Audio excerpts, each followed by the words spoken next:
Jusqu'à 9h, Good Morning Business.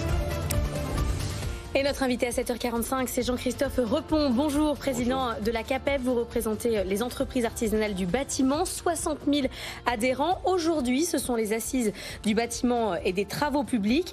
Vous comptez vous faire entendre auprès du gouvernement. Vous avez 26 propositions. Alors, il y a beaucoup de choses en matière de rénovation énergétique, de pouvoir d'achat, de plein emploi. Moi, ce que j'ai retenu en lisant les 26, la première qui m'a étonnée, c'est la transparence des prix. Est-ce que ça veut dire aujourd'hui qu'il y a des gens sur le marché du bâtiment qui ne sont pas très honnêtes sur ce qu'ils vous proposent en matière d'augmentation ? Je ne saurais dire, parce que justement je demande la transparence, mais j'ai des doutes sur le fait que ça fait plus de 2 ans qu'on est en augmentation permanente de prix. Il y a des cycles sur le bois, sur l'acier, sur le verre, les matériaux précieux, les circuits imprimés, mais il y a des cycles et ils ne cessent d'augmenter. Nous avons écrit la première fois de cette histoire d'augmentation des prix en février 2020 à Bruno Le Maire pour déjà interpellé. Bruno Le Maire était venu à la CAPEB, à son Assemblée Générale, pour annoncer ces assises. Alors, on n'attend pas de ces assises qu'elles soient le résultat des 26 propositions, on ne se fait pas d'illusions. On espère par contre vraiment fortement qu'ils prennent en compte une partie de nos revendications et surtout la structure artisanale du bâtiment que nous sommes, 95% des entreprises du bâtiment. Alors c'est intéressant que ce soit cette fédération, ce syndicat représentatif des artisans qui interpelle, comme le dit Laure, sur le fait que peut-être certains abusent en ce moment. Quand on a un chantier, on n'arrête pas de nous dire il y a une plus-value, c'est le terme. Les devis tiennent 15 jours. Voilà. Et ils ne tiennent que 15 jours parce que nos prix ne tiennent qu'un jour. Nous, on achète, on fait un devis chez un fournisseur sur du matériau, il vous le garantit la journée.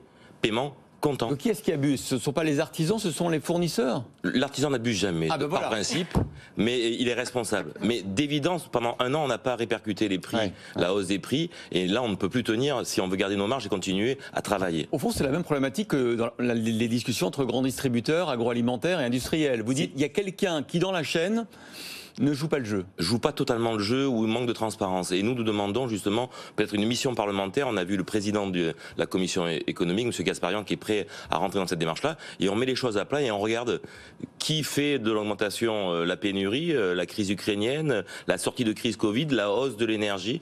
Il faut qu'on regarde tout ça à plat et qu'on regarde s'il n'y a pas des effets d'aubaine. Voilà. J'ai vu que dans des propositions, il y a aussi bien évidemment lutter contre la concurrence déloyale. Est-ce que dans le secteur, c'est toujours aussi important qu'il y a quelques années? Est-ce qu'il y a eu des progrès sur les travailleurs détachés, sur les entreprises de l'Union européenne qui font du dumping?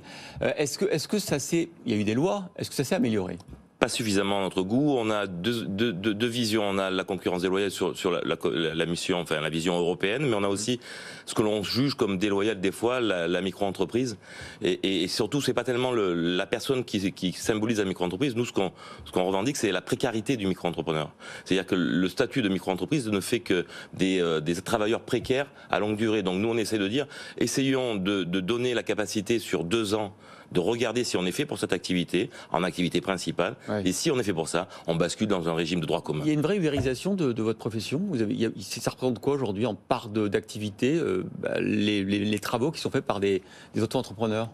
Les auto-entrepreneurs, les inscriptions, c'est un symbole pur, c'est les inscriptions au répertoire des métiers actuellement, 70% d'inscrits sont sur ce statut-là. Ah oui. Donc ça veut dire qu'ils ont une durée de vie très courte et aussi une vision à long terme, une vision de retraite, puisqu'on est en pleine négociation sur les retraites, enfin la vision des retraites, qui ne donne pas notre statut social, notre vision française et de la sécurité. Voilà. Donc du coup, on lutte pas contre la personne, on lutte contre le statut. C'est bien de faire des propositions. Vous proposez à partir de 2 ans, on arrête l'auto-entrepreneuriat dans votre secteur. Autre sujet d'inquiétude très important, la REP. Alors la REP, ça a l'air un peu technique. Qu'est-ce que c'est ? C'est la responsabilité élargie du producteur. C'est à partir du 1er janvier 2023. Et ça veut dire que vous fabriquez une tuile ou vous fabriquez une bouteille de shampoing, vous êtes responsable de toute la vie du produit jusqu'à sa mort. C'est essentiel. Sauf que vous, dans votre secteur, eh bien, rien n'est prêt. On a pris à peu près 6 à 1 an de retard, 6 à 8 mois de retard, et donc du coup nous on dit au gouvernement il ne sera pas objectif de travailler au 1er janvier sur la REP, on ne veut pas la repousser en tant que telle, elle est vertueuse, mais nous on ne sait même pas à ce jour ce qu'on doit mettre dans notre devis.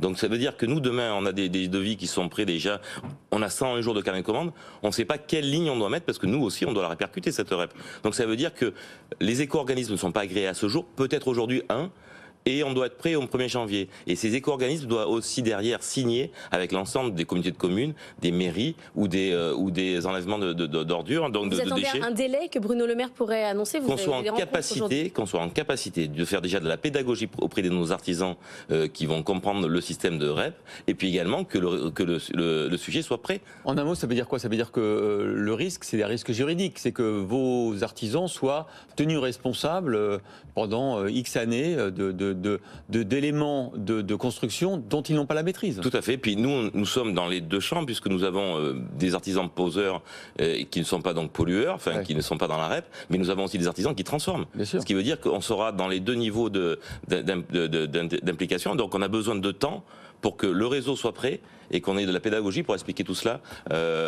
Et la proximité est essentielle. C'est-à-dire qu'il faudra qu'on dise à l'artisan de Toulon, tu pourras poser tes déchets là, gratuitement. Parce que c'est ça le principe. Merci beaucoup Jean-Christophe Repon, président de la CAPEB. On suivra bien sûr les résultats des assises. Tout à fait. Pour savoir si vous vous êtes fait entendre auprès du gouvernement.